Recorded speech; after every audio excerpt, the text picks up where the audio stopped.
특별히 요청을 이 찬양을 해달라고 그렇게 부탁을 드린 찬양인데 은혜롭게 찬양해 주셔서 감사를 드립니다. 제가 좀 목이 지금 쉬어서 그런데요. 마이크 볼륨을 조금만 2번 마이크입니다. 조금만 올려주시면 좋겠습니다. 오늘 우리 함께 나눌 말씀은 고린도전서 3장의 말씀입니다. 고린도전서 3장 10절에서 15절 말씀을 우리 한 절씩 교독하겠습니다. 고린도전서 3장 10절부터 15절까지 말씀 한 절씩 교독합니다. 내게 주신 하나님의 은혜를 따라 내가 지혜로운 건축자와 같이 터를 닦아두매 다른 이가 그 위에 세우나 그러나 각각 어떻게 그 위에 세울까를 조심할지니라. 이 닦아둔 것 외에 능히 다른 터를 닦아둘 자가 없으니 이 터는 곧 예수 그리스도라.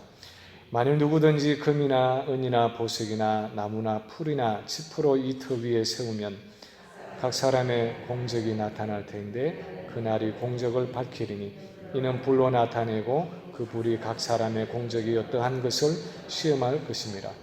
만일 누구든지 그 위에 세운 공적이 그대로 있으면 상을 받고 누구든지 그 공적이 불타면 해를 받으리니 그러나 자신은 구원을 받되 불 가운데서 받은 것 같으리라. 아멘.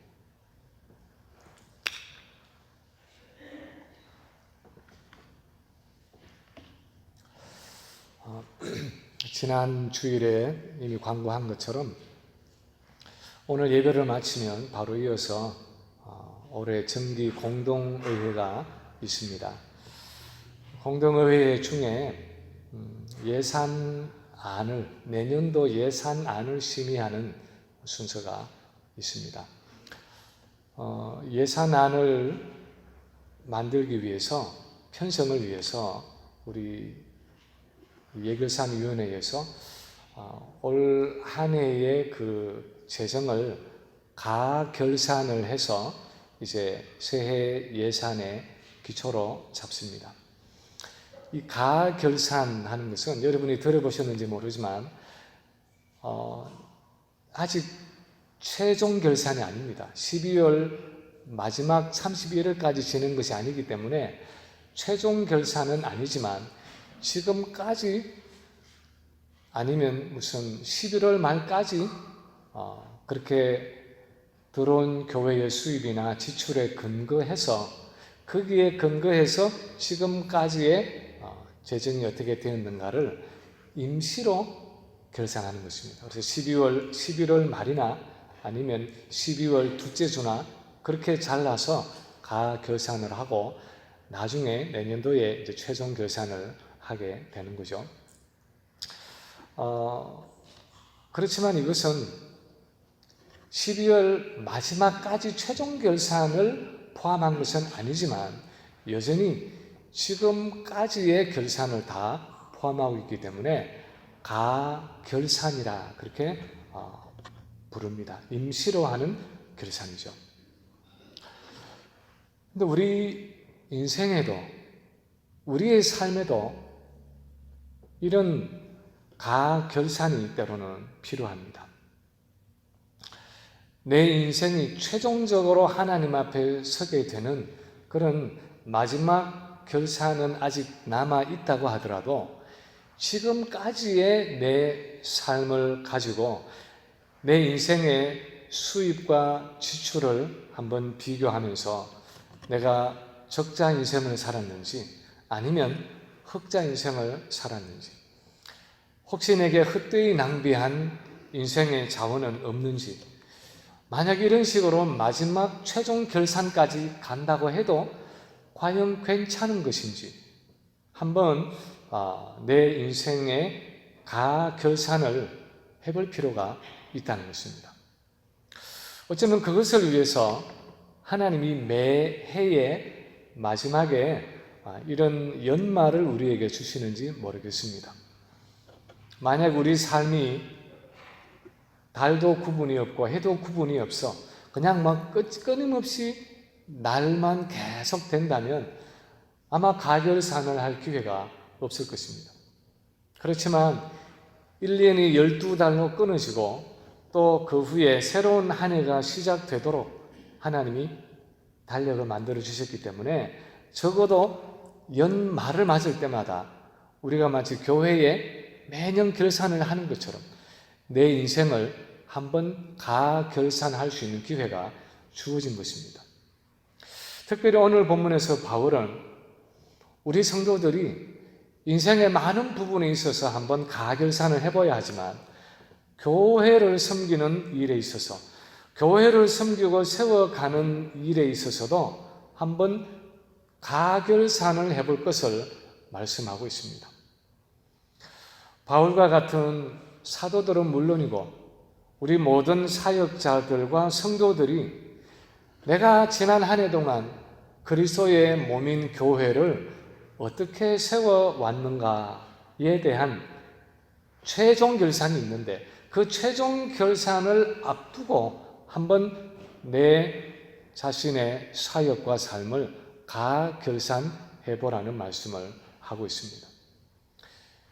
이 마지막 결산을 앞두고 어떻게 교회를 세워가야 하는지, 어떻게 그 최종 결산의 날에 하나님 앞에서 착하고 충성된 종으로 그렇게 인정받을 수 있을지, 그 영적인 원리들을 가지고 우리의 지난 한 해의 섬김과 봉사를 한번 돌아볼 것을 가르치고 있습니다. 몇 가지 원리를 가르쳐주는 중에 첫 번째 본문이 가르치는 것은 예수 그리스도가 우리 모든 사역과 봉사의 기초라는 사실입니다. 우리 모든 사역의 봉사와 그 섬김에 그것이 어떤 종류이든지 간에 무엇이 기초냐 할 때에 예수 그리스도가 그 모든 섬김과 봉사와 사역의 기초가 되신다 하는 사실입니다. 10절에 보면 내게 주신 하나님의 은혜를 따라 내가 지혜로운 건축자와 같이 틀을 닦아두매 그렇게 말하고 11절에 보면 이 닦아둔 것 외에는 다른 틀을 닦아둘 자가 없으니 이 틀은 곧 예수 그리스도라 그렇게 말씀하고 있습니다. 바울은 자신이 마치 지혜로운 건축자와 같이 틀을 세워 놓았는데 이 틀은 바로 예수 그리스도라고 말하고 있습니다. 하나님께서 자기에게 은혜를 주셔서 하나님의 은혜로 자신은 예수 그리스도라는 그 유일한 틀 위에 고린도 교회를 세웠고 또 다른 여러 교회들을 세웠다는 것입니다. 이 예수 그리스도 외에는 그 어떤 것도 교회의 기초가 될 수 없다는 것입니다. 만약에 그런 사람이 있다면 예수 그리스도가 아닌 그 무엇 위에다가 교회를 세우는 사람이 있다면 그는 마치 모래 위에다가 집을 짓는 것처럼 어리석은 사람이라는 것입니다. 오늘날 교회를 세워갈 때 그러면 정말 예수 그리스도가 아닌 다른 그 무엇 위에다가 교회를 세워가는 것이 가능한 것입니까? 그렇게 세워가는 사람들이 과연 있습니까? 그렇습니다. 교회를 세우긴 세우는데 교회라는 제도와 기관을 틀어 삼는 경우들도 있습니다. 교회라는 인맥이나 사람들의 모임을 틀어 삼는 경우도 있습니다. 심지어 교회의 건물을 틀어 삼아서 그렇게 세워가는 경우도 있습니다.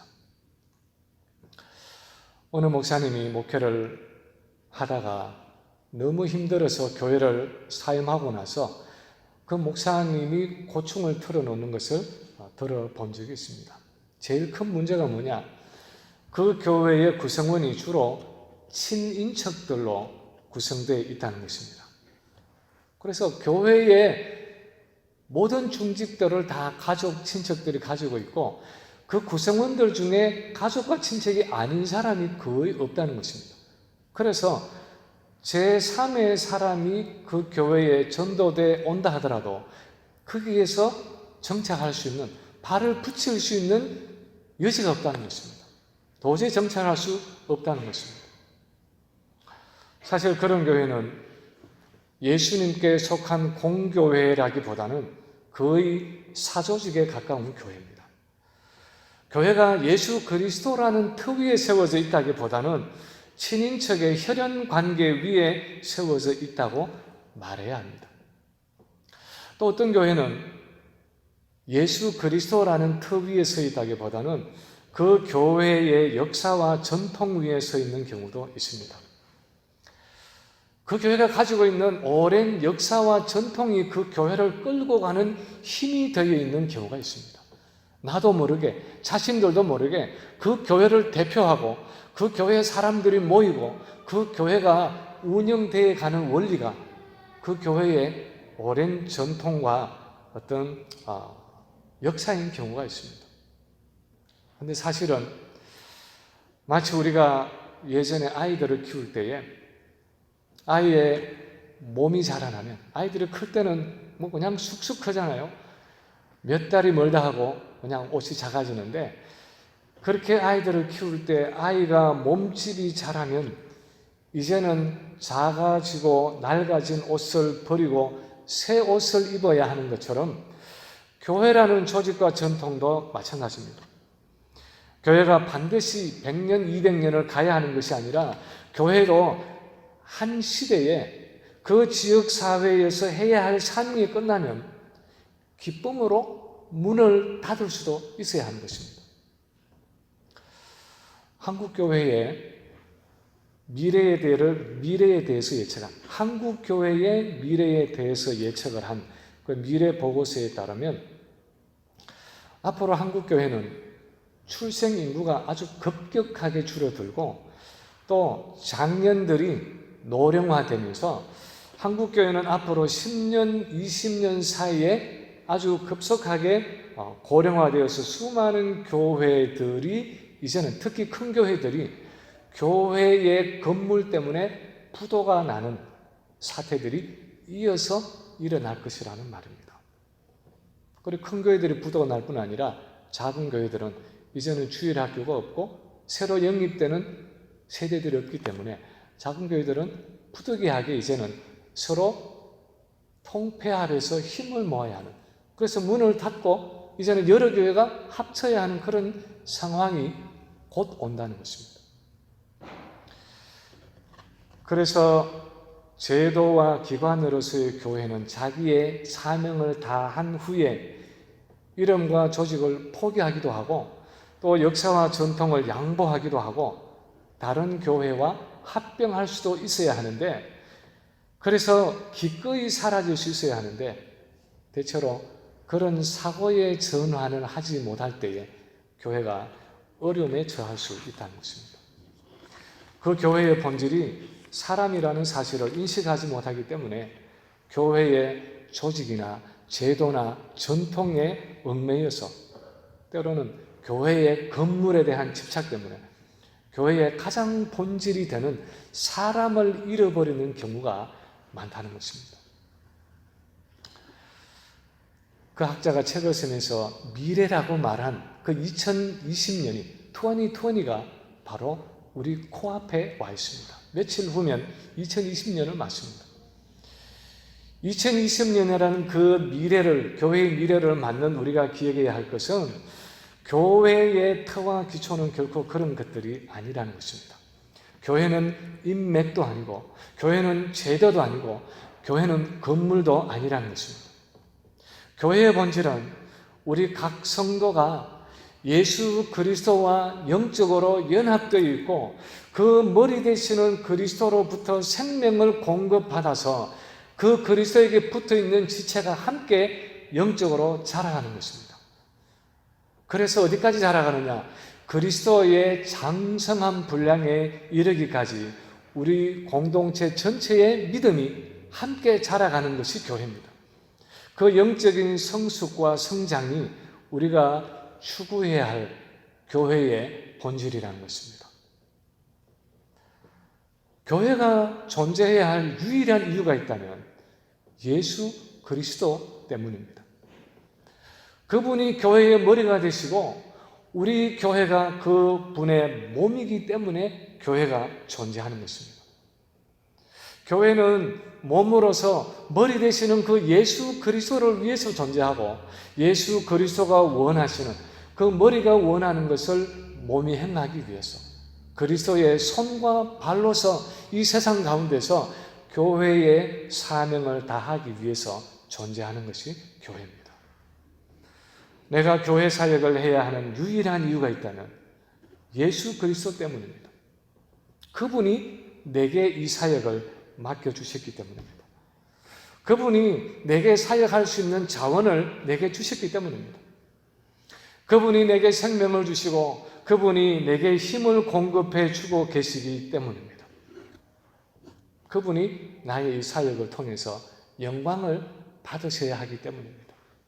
그런 면에서 교회의 유일한 터는 예수 그리스도입니다. 예수 그리스도가 교회의 전부이고 예수 그리스도가 교회 사역의 전부입니다. 그분이 유일한 우리 사역의 이유이고 목적입니다.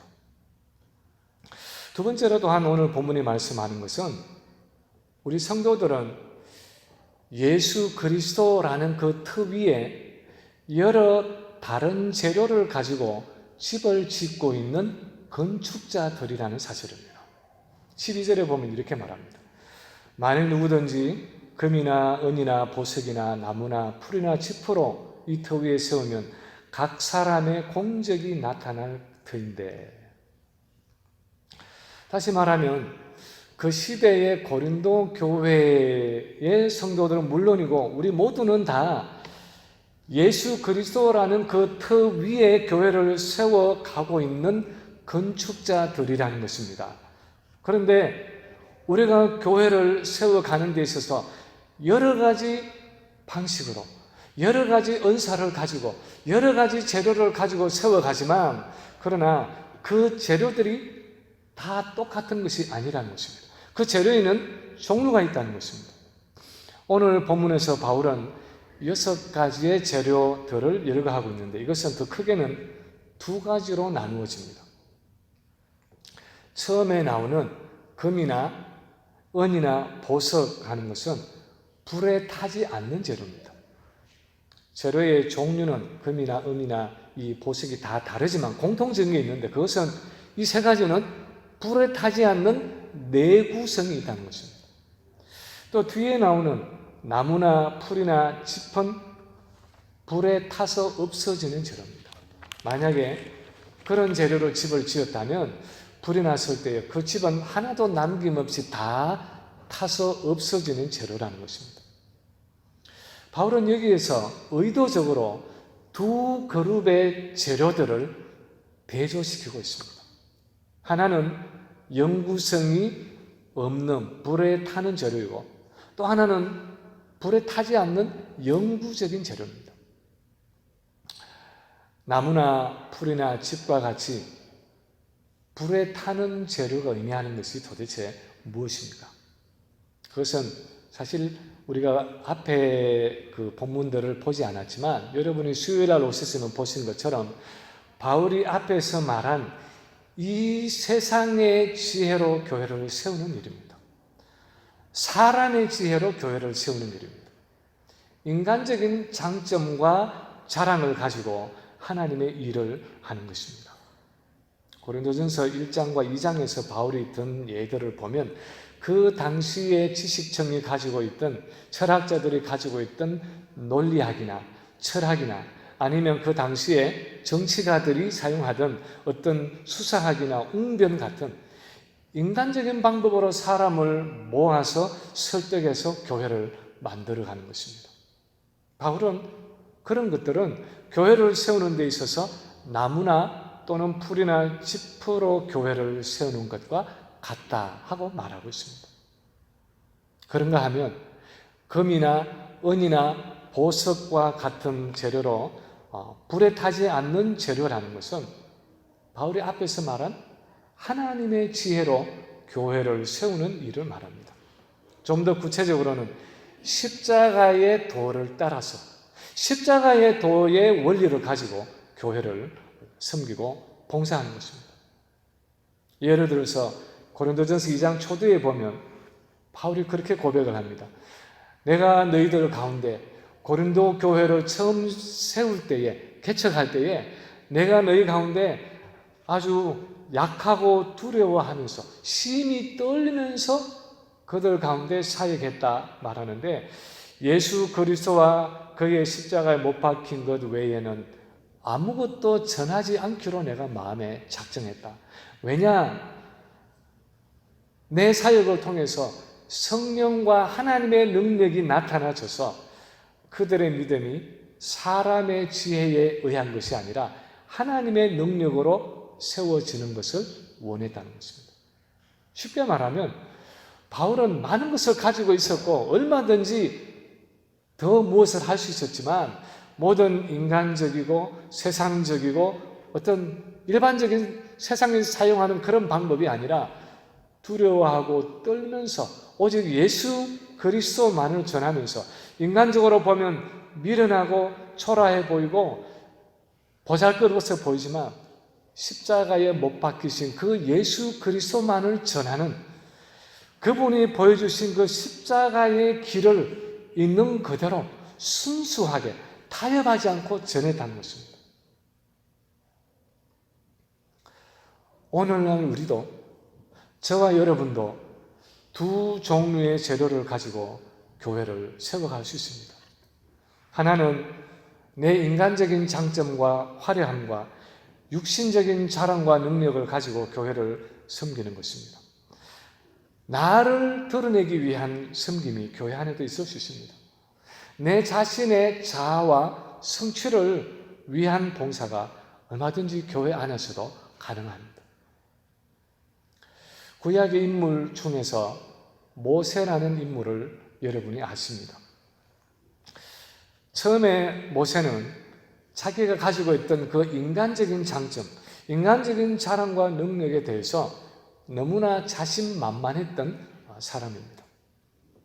바로의 공주의 아들로 궁중에 자라면서 많은 특권을 누렸습니다. 애굽에서 아마도 최고의 학문과 훈련을 받았을 것입니다. 세상적이고 인간적으로 보면 모든 것을 다 가지고 있었습니다.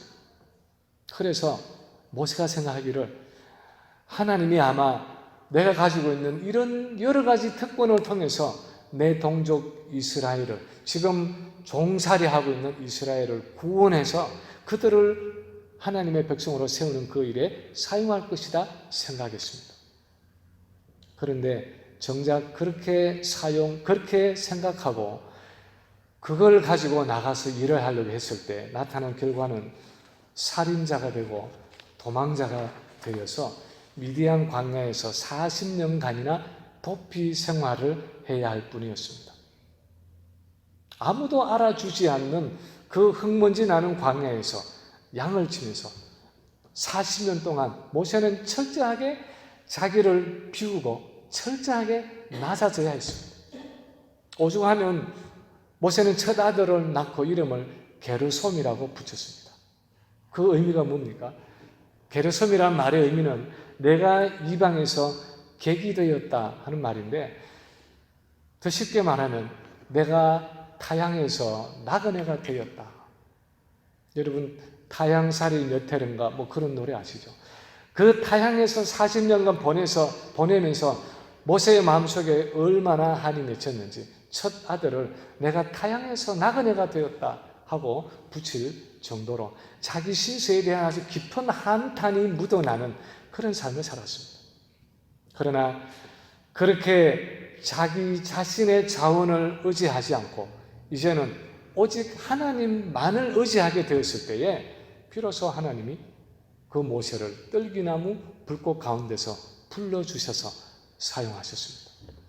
그때야 구약의 교회인 이스라엘 공동체를 세우는 이 모세의 사역이 금과 같고 은과 같고 보석과 같은 불에 타지 않는 재료로 짓는 건축이 될 수 있었습니다. 신약의 인물 중에서 오늘 이 본문을 기록한 바울도 마찬가지였습니다. 빌립보서 3장에 읽어보면 바울은 인간적으로 볼 때 자랑할 것이 얼마나 많았는지 모릅니다. 양부모 모두 다 아주 좋은 가문과 혈통에서 그렇게 자랐던 자기는 히브리인 중에 히브리인이다 그렇게 말하고 있고요. 그 당시 석학이었던 가말리엘의 문화에서 최고의 율법 교육을 받았던, 요즘에 하버드에서 PhD를 받은 것 같은 학문을 가졌습니다. 율법의 의로는 흠이 없다고 말할 정도로 자타가 공인해주는 정말 KS 마크가 찍힌 사람이었습니다. 그래서 바울은 내가 가지고 있는 것으로 하나님을 위해서 얼마든지 충분히 일할 수 있을 것이라는 그 자신감이 충실했습니다. 그래서 스데반을 죽이는데 앞장섰을 뿐 아니라 다메섹에까지 가서 예수 믿는 사람들을 색출해서 체포하는 아주 열정이 넘쳐나는 사람이었습니다. 그런데 그런 모습으로는 하나님이 바울을 사용하실 수가 없었습니다. 그래서 다메섹으로 가는 그 길에서 그를 만나셔서 거꾸로 때리시고, 이제는 나중에 바울이 나의 나된 것은 오직 하나님의 은혜입니다. 나는 죄인 중에 괴수입니다. 그렇게 고백할 수 있을 때 하나님이 그를 이제는 온 이방의 그리스도의 복음을 전하고 교회를 개척하는 그 일에 사용하셨습니다.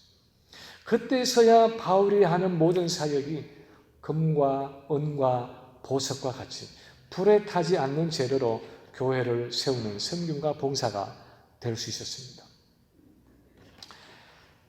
나의 죄악됨과 연약함 속에 역사하시는 그 그리스도의 생명과 능력을 깨달은 그 십자가의 도의 원리로 섬길 때 하나님은 비로소 우리의 섬김과 봉사를 기쁘게 받으시는 것입니다. 그때 우리가 하는 모든 일들이 불에 타지 않는 금과 은과 보석과 같은 그런 내구성이 있어서 그 모든 봉사와 섬김이 하나님이 받으시는, 하나님 앞에 인정받을 수 있는 사역이 되는 것입니다. 물론 그런 섬김과 봉사가 남 보기에는 초라하고 보잘것없는 것처럼 보일 수도 있습니다. 한 사람의 이름 없는 작은 소자를 섬기는 것처럼 세상적으로 볼 때는 아무런 영향력을 미치지 못하는 일처럼 보일 수도 있습니다. 그러나 지극히 작은 한 소자에게 한 것이 바로 내게 한 것이다, 그렇게 말씀하시는 그 주님의 인정이 그 사역에 함께 있는 것입니다. 그 주님의 인정을 바라보고 교회를 섬기고 봉사하는 그것이 바로 불타지 않는 재료로 교회를 섬기는 일이라는 것입니다. 셋째로 또한 오늘 본문에서 말씀하는 것은 우리에게는 언젠가 우리의 사역을 평가받는 날이 온다는 것입니다. 언젠가 우리의 모든 사역을 다 평가받는 그 최종 결산의 날이 온다는 것입니다. 13절 이하에 보면 바울이 이렇게 말합니다. 각 사람의 공적이 나타날 터인데 그 날이 공적을 밝히리니 이는 불로 나타내고 그 불이 각 사람의 공적이 어떠한 것을 시험할 것입니다. 만일 누구든지 그 위에 세운 공적이 그대로 있으면 상을 받고 누구든지 그 공적이 불타면 해를 받으리니 그러나 자신은 구원을 받되 불 가운데서 받은 것 같으리라. 성경에서 이 불하는 것은 여러 가지를 상징하는 도구로 때로는 다르게 쓰입니다. 때로는 태워서 없애는 심판을 의미하는 심판의 도구로 이 불이 나타날 때가 있습니다. 때로는 용광로의 불처럼 어떤 사람을 연단한다는 의미로 이 불을 사용하기도 합니다. 그러나 때로 이 불은 그것이 참인지 거짓인지를 마지막에 가려내는 시험의 도구로 쓰이기도 합니다. 바로 오늘 본문과 같은 경우입니다. 바울의 논리는 교회를 세워가는 우리의 건축이 참인지 거짓인지, 그것이 정말 내구성이 있는 것인지 없는 것인지, 하나님 앞에 인정을 받을 섬김인지 아닌 것인지를 겉으로 보아서는 알 길이 없다는 것입니다. 지금 현재 눈으로 보아서는 구별할 수 없다는 것입니다. 겉으로 보기에는 다 정상인 것처럼 보이고 진짜인 것처럼 보인다는 것입니다. 그러나 마지막 때에 하나님의 불을 통과해 보면 그것이 정말 그런지 그 본질이 드러나게 된다는 것입니다.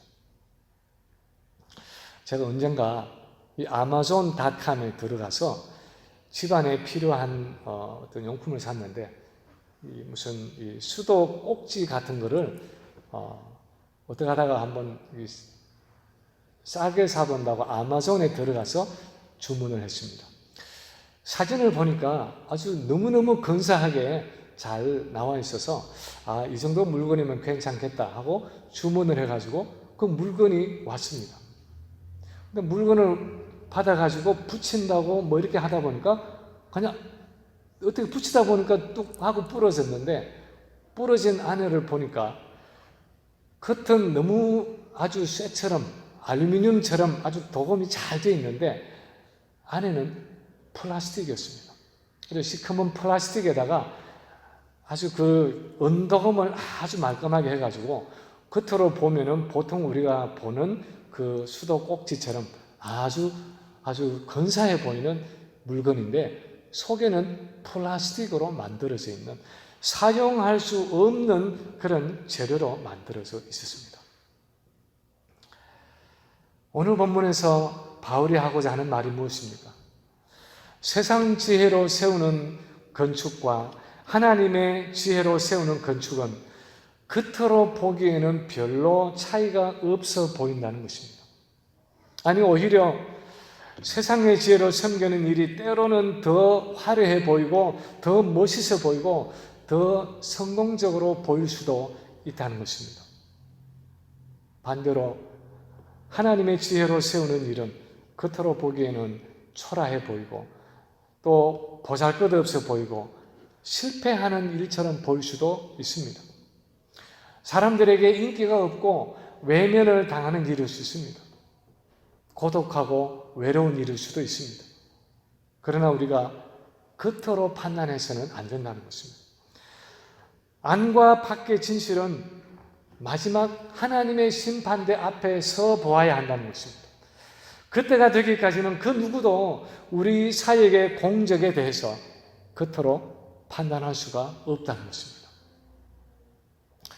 제가 여러 번 말씀을 드린 것 같은데 이 필라에서 제가 다녔던 웨스트민스터 신학교에서 신학 석사 학위를 마치고 또 템플에서 철학 박사 학위를 마치고 한국에 들어가서 신학교에서 가르치기도 하고 실력 있는 교수로 가르치기도 하고 또 큰 교회에, 한국을 대표하는 그런 큰 교회에서 목회 사역을 하기도 하고 수십 권의 책을 써낸 그런 훌륭한 선배 목사님이 있었습니다.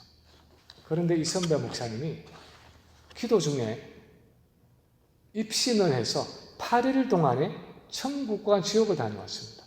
그리고 이제 책으로 그 내용을 썼는데 그 중에 이분이 한 간증 중에 자기가 천국에 가서 놀란 것이 있다는 것이죠. 뭐가 놀랐느냐? 하나님을 위해서 그렇게 많은 일을 한, 그렇게 훌륭한 신학자로서, 훌륭한 목회자로서 수많은 책들을 써낸 그 많은 일을 한 자기를 위해서 준비된 그 집이, 예비된 집이 너무나 초라하고 상급이 너무나 적더라는 것입니다. 그래서 너무 뜻밖이고 의아해서 하나님께 물었습니다. 하나님, 제게 준비된 상급이 어째 이렇게 적습니까? 혹시 이거 실수하신 거 아닙니까? 왜 이렇게 적습니까? 제가 얼마나 많은 일을 하나님을 위해서 했는데요. 그렇게 물었더니 하나님이 하시는 말씀이, 네가 한 모든 일들이 너를 위해서 한 것이지 나를 위해서 했느냐? 네가 한 그 모든 일들이 너를 위해서 한 거지 진짜 나를 위해서 한 일이냐? 하고 물으시더라는 것입니다.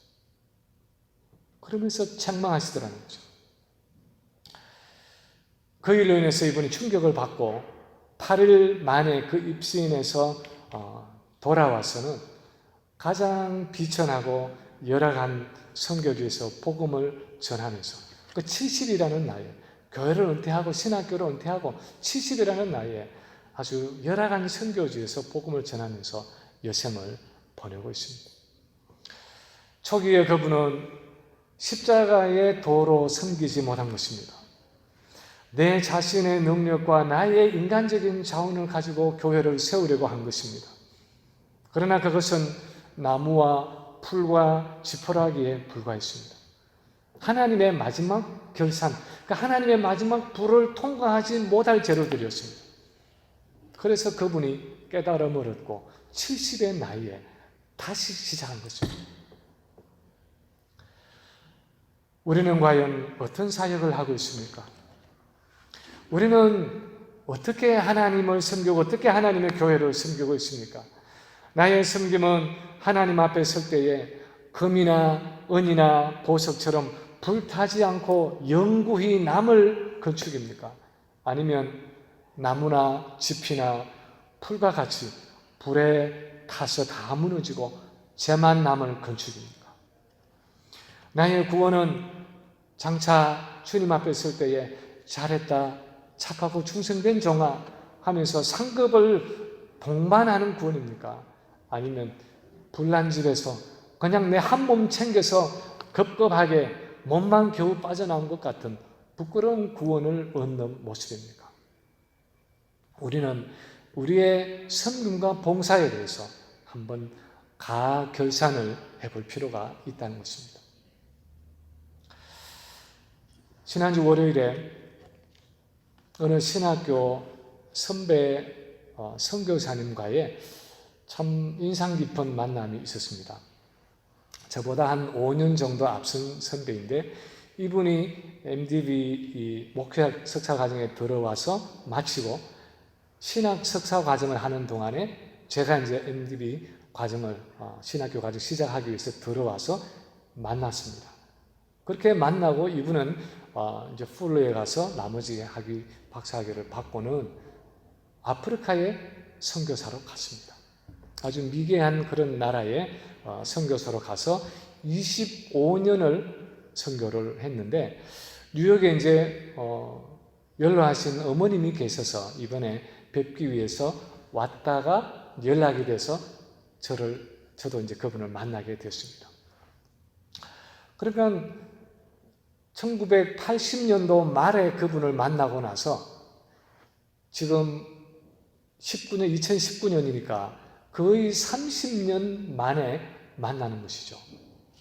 그래서 제 머릿속에는 30대 초에 젊은 그 목사님의 얼굴이 있었습니다. 그때 봤던 대략 그 모습과 그 윤곽이 머릿속에 남아있어서 이제 그분을 만나서 첫인사하면서 얼굴을 쳐다보는데 제게 손을 내미는 그분의 모습을 보고 저는 정말 마음에 참 충격을 받았습니다. 깜짝 놀랐습니다. 표현은 할 수 없었지만 너무너무 놀랐는데 제 머릿속에 있는 30대의 젊은 그 한창 때의 목사님이 아니라 60대 초반에 어떤 할아버지가 서 있었습니다. 머리는 하얗게 쉬었고 얼굴은 햇빛에 아주 새카맣게 그을러서 시골의 농부처럼 탔을 뿐 아니라 기름기를 먹지 못해서 그냥 쭈글쭈글하게 그렇게 주름이 깊이 파여진 여인 얼굴이 영락없이 제가 예전에 한국에서 보았던 시골의 농부 할아버지 초췌한 그 모습 그대로였습니다. 가난한 아프리카의 선교사로서의 25년의 삶이 25년의 그 선교의 생활이 그분을 그렇게 바꾸어 놓은 것입니다. 그 옆에 서 있는 제 얼굴에 너무 기름이 끼이고 너무 번지르르한 것 같아서 정말 미안함을 금할 길이 없는 그런 모습으로 그분의 얼굴을 보고 대화를 나누었습니다. 저는 그날 오후 내내 그 선교사님의 참 야위고 그 주름진 모습이 얼굴이 기억에서 사라지지가 않았습니다. 인간적으로 볼 때는 세상적으로 볼 때는 어쩌면 정말 초라하고 볼품없는 모습일는지 모릅니다. 그러나 하나님의 눈에는 정말 금 같고 은 같고 보석 같은 건물을 짓고 있는 지혜로운 건축자일 수 있는 것입니다. 만약에 주님이 걸어가신 것과 같이 좁은 길을 걸어가고 험난한 길을 걸어가고 많은 사람이 가지 않는 그 외로운 길을 혼자서 걸어가기 위해서 그토록 걸어가다가 그분의 모습이 거기까지 왔다면 그분은 분명 하늘나라에서 영광과 위로를 받을 삶을 지금까지 살아온 것입니다. 우리의 삶은 어떻습니까? 우리는 정말 그런 좁은 길을 걸어가고 있습니까? 주님이 가신 그 길을 걸어가고 있습니까? 여우도 굴이 있고 공중에 나는 새도 집이 있지만 인자는 머리 둘 곳도 없다 말씀하시던 그 주님이 가신 그 길을 나도 걸어가고 있습니까? 올 연말에 내 인생의 걸음을 다시 한번 가결선하면서 십자가의 도로 행하고 영원히 불타지 않는 재료로 정말 하나님의 불을 통과할 그때에도 견고하게 남아서 하나님의 인정을 받는 잘했다, 착하고 충성된 종아, 그렇게 칭찬받을 수 있도록 우리의 지난 시간들을 다시 한번 돌아보고 또 오는 새해를 하나님 앞에 더욱더 헌신하는 모습으로 주님의 교회를 섬길 수 있는 우리 모든 성도들이 되시기를 주님의 이름으로 간절히 축원합니다.